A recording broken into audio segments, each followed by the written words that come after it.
అది మాధవ్ విత్తనాలు మేరమ్మా మీరు చెప్పాల్సింది నేను ఆ రోజు నీకు చెప్పాను వాళ్ళు ఒక్కతో పట్టుకొని పోతాను అర్థం కాదు.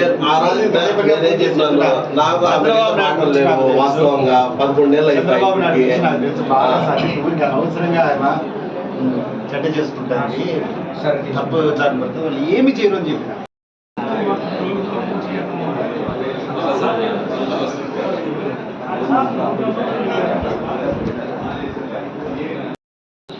లాస్ట్ లో ఫోటోలు అప్పుడప్పుడు పెట్టేస్తుంటాం.